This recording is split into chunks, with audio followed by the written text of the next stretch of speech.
For 2,000 years, Christians have proclaimed Jesus as the promised Messiah, and for 2,000 years, most Jewish people have said respectfully, no, that's not him.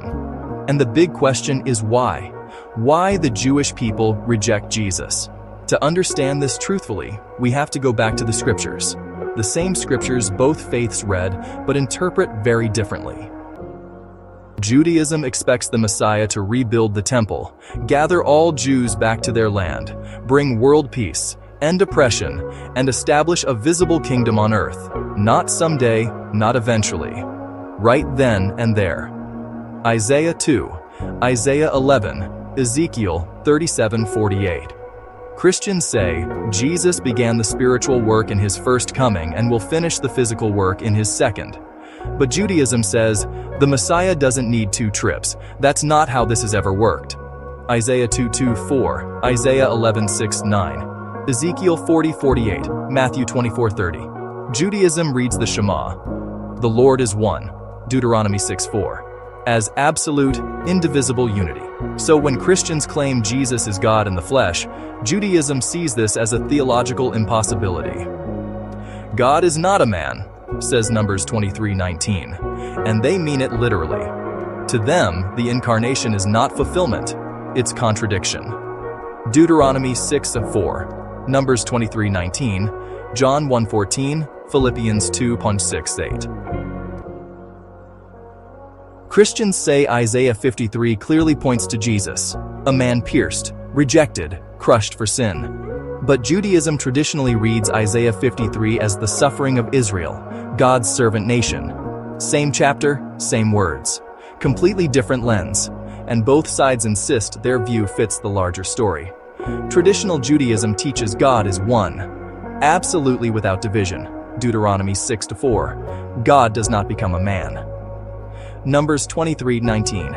God is not human, that he should lie, not a human being, that he should change his mind. Does he speak and then not act? Does he promise and not? So, the Christian claim that Jesus is God in the flesh is immediately a theological deal breaker. And the idea of a suffering Messiah dying for sins is read differently in Judaism. Jews interpret Isaiah 53 as Israel suffering, not a single individual Messiah. Traditional Judaism expects the Messiah to rebuild the temple, Ezekiel 40:48, bring universal peace, Isaiah 2:24, gather all Jews back to Israel, Isaiah 43:5-6, end evil, wars, and oppression, Isaiah 11. Why Jews don't accept the New Testament for Christians? The New Testament confirms Jesus. For Jews, the New Testament is not part of Scripture at all. Judaism looks only to the Hebrew Bible and centuries of rabbinic interpretation, not later Christian writings. So arguments based on the Gospels simply don't count as evidence in Jewish tradition. The Hebrew Bible is original.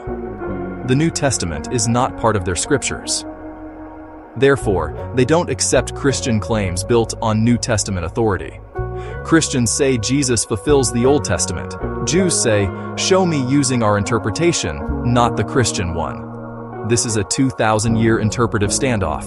Luke 24:27, John 5:39, 2 Timothy 3:16. Christians explain unmet prophecies by saying Jesus will complete them in his second coming in Acts 1:11, Revelation 19.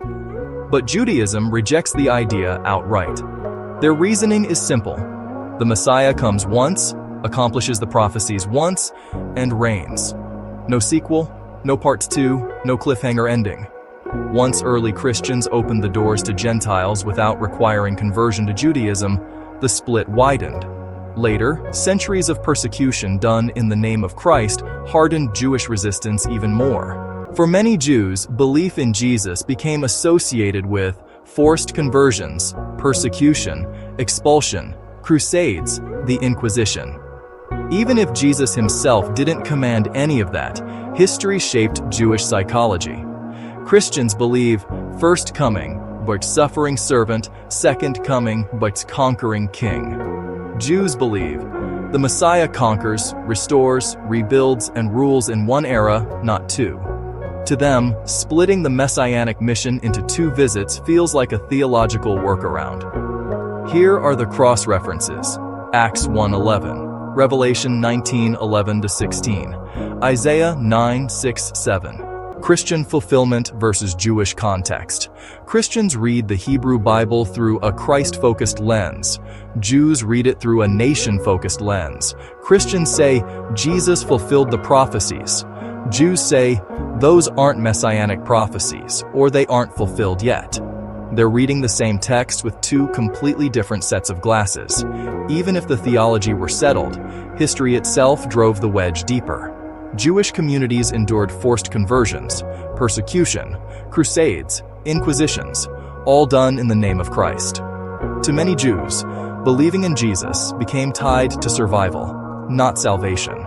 And that pain shaped their resistance more than any argument ever could.